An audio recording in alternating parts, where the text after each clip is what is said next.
Good morning. This is JHS Weekly. I'm Alex Carson. And I'm Miles Griffith. What would it take for you to get up at 6:30 in the morning to come to school? Well, even though I'm a junior, I got up very early to cover this senior sunrise story. Let's check it out. While most of the school is still at home getting ready, the seniors are gathered here at the soccer field to watch the sunrise, taking part in a nationwide, long-standing tradition. The event was put together by the Student Council, and Student Body Vice President Abigail Eckert believes the event is more than just watching the skies. We watch the sunrise. It's like a metaphor for the start of the year, and it's just a good time for them to all bond and connect together as a senior class. To usher in their final school year, students gathered in their PJs, feasted on breakfast, and listened to music together. Senior Wyatt Hensley says even though he had to wake up early to participate, skipping was out of the question. Because I think it's a special event for us seniors. I mean, it's our last year of high school, so we want something to celebrate that, and watching the sunrise marks the beginning of our senior year, and I think that's really special. Even though there's music and food, Eckert feels that the best part is just being together. The most fun part of senior sunrise is probably like the community that it builds, like all the seniors come out here together. The seniors feel that there's a lot to look forward to for their last year of high school. One of the big things, it's just, like the dances, the homecoming parade. I'm excited. After the past couple years with COVID, we haven't been able to do a lot of those events. So being able to do all of those normal events, going to these sport activities or just other curricular activities, that's going to be really fun.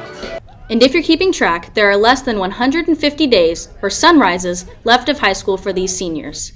Reporting for JHD, this is Alex Carson. Last weekend, senior Hobbs Campbell and junior Ian Horton became the two fastest cross-country runners in school history. Hobbs broke his own school record by 15 seconds competing in the 5,000-meter course. He completed it in 15 minutes and 24 seconds. Ian Horton was not far behind and became the second fastest cross-country runner in school history, narrowly missing Hobbs' previous record, and came in at 15 minutes and 41 seconds. Guitar Club meets every Tuesday from 8 to 8:30 a.m. in B203. If you would like to play or like to learn how, bring your own instrument or borrow theirs. All skill levels and string instruments are welcome.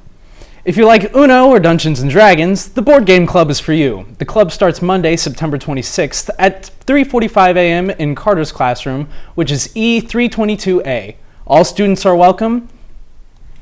2 of the research students from last year have now been published.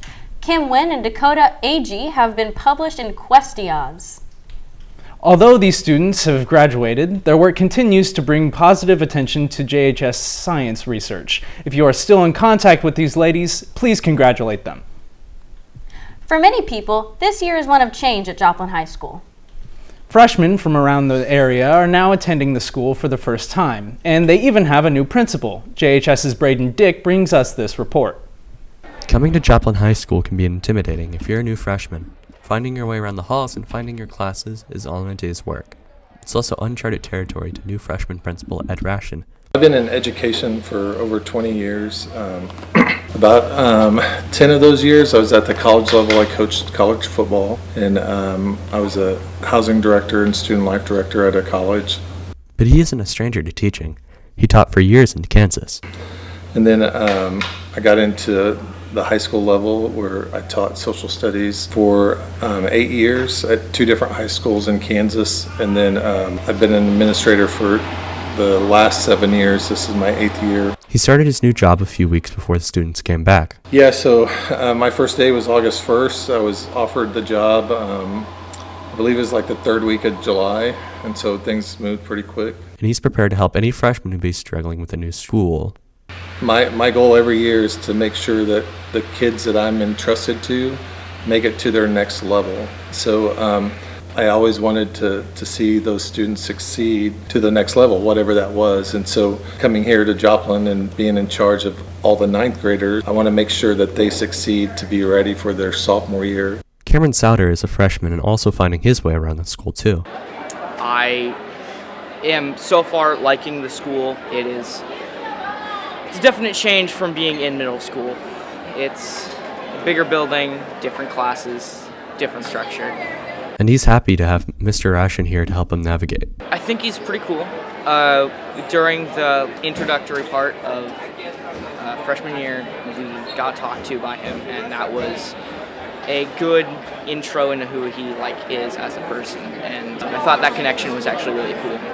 If you see Mr. Ration in the hall, welcome to Joplin High School. Reporting for JHD, this is Braden Dick. The construction class is hosting a fundraiser. They're making cornhole games. If you would like to buy them, head over to Mr. Curtis's class in H123 in Franklin Tech. Some people have dogs and cats as pets. Others have kangaroos. I'm introducing you to a student with his own zoo at his house. Gavin Hollingshead spends much of his time after school watering his emus. It's just one of his many pets at his house. He's a College Heights Cougar and a student in the Franklin Tech JHD program. He doesn't own cougars or eagles, but he could someday. It's very weird. It's abnormal, even. Normally, you go inside, you got a cat, maybe you got a dog running around outside. And then I go outside and I see this, and this is very abnormal and weird. It is weird, but cool. But what is his favorite? So, my favorite animal out here is probably the male emu. The female emu, she's a little mean to him, but I really like the male one because he just kind of chills. He's borderline a cat. He likes to be pet. He also has kangaroos, camels, and miniature horses. So what does it take to take care of them each day? We have to get food, and typically that food is in larger bags. You gotta break up fights between some of the animals, because some of them can get a little trying to assert their dominance, which is funny. You really just got to make sure that they don't get themselves hurt. Gavin's mom, Audra, says the family just loves exotic animals. The biggest exotic animal auction is in Macon, Missouri. And we were walking around and a guy had a pouch, kept looking in it, and I asked him what was in it, and he pulled out a baby kangaroo, and it was just so cute. And so and we had him for a couple of years, and he did well, so we got some females, and it's just kind of grown from there. Gavin says his family is next looking to get a monkey to add to the farm. Reporting for JHD, this is Miles Griffith. Did you know Joplin has its own Comic-Con happening soon, this weekend? The Joplin Collectors Expo will be held Saturday, October 1st at the Cecil Floyd Elementary Gym from 10 a.m. to 5 p.m. There will be all sorts of comics, games, cosplay, and collectibles available. The JHS Cartoonist Club will be there selling their comics and also creating zombie portraits as a fundraiser. This is your chance to be zombified. They hope to see you at their table Saturday, October 1st at Cecil Floyd. Do you like to eat your vegetables? You might if they tasted fresh. JHD's Josiah Rizzo takes us to the Webb City Farmers Market to talk about farmers who are putting food on your table. Most people sell fruits and vegetables at the Webb City's Farmers Market, but Kimberly Welch sells kombucha. In case you don't know what that is, it's a fermented soda filled with probiotics. The drink that we do is kombucha, and we sell it from the kegs into these bottles.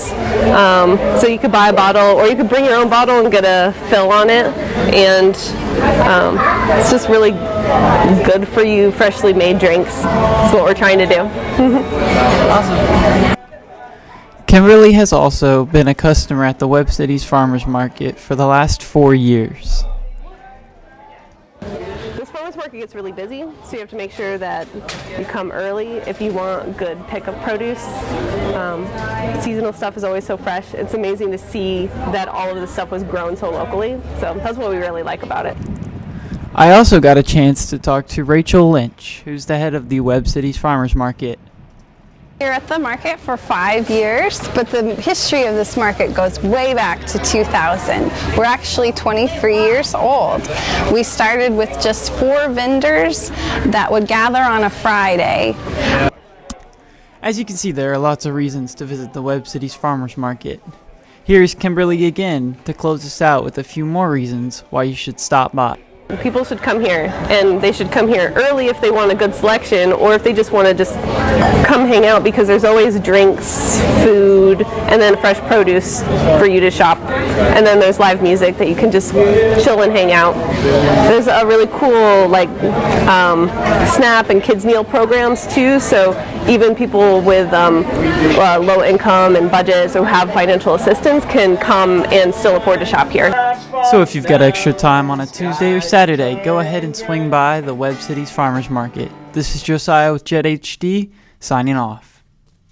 Local author Annie Linsby will visit Joplin High School to help kick off the school library's Teen Read Week on Monday, October 10th, starting at 8:30.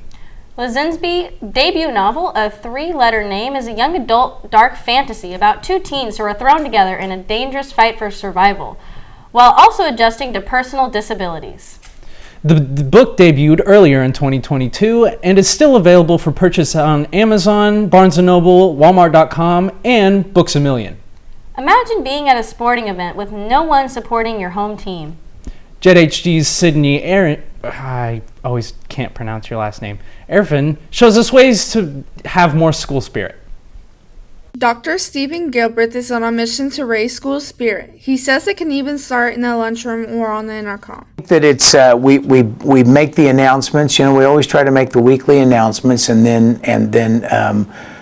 make announcements at lunch. I always tell kids to, hey, we got the varsity football, or we've got soccer tonight. Dr. Gilbert thinks with different activities being offered, more people will show up. Yes, the JHS Nest has talked about this year doing like an incentive to, hey, show up and we're going to have a barbecue or a tailgate or, fun activities, that kind of thing. And tailgates for more than just freshmen. Dr. Gilbert encourages students to attend different school activities because hearing people cheer you on can help you win the game or just give you the knowledge that your classmates are supporting you. As I talked about at the very beginning of the year, it's always important for kids to support kids and for kids to show up at activities that take place around Joplin High School. Freshman Brianna Hollingshead is a cheerleader, and she says it's helpful when people show up to support the cheer team because they can feel it on the field. Get more, what's the word? Enthusiastic? Yeah, but more energized and stuff, and they actually want to do stuff. So, if you were thinking of supporting the students this year, they sure could use the cheers. Reporting for JHD, this is Sydney Arfin. This has been JHS Weekly. Thanks for watching.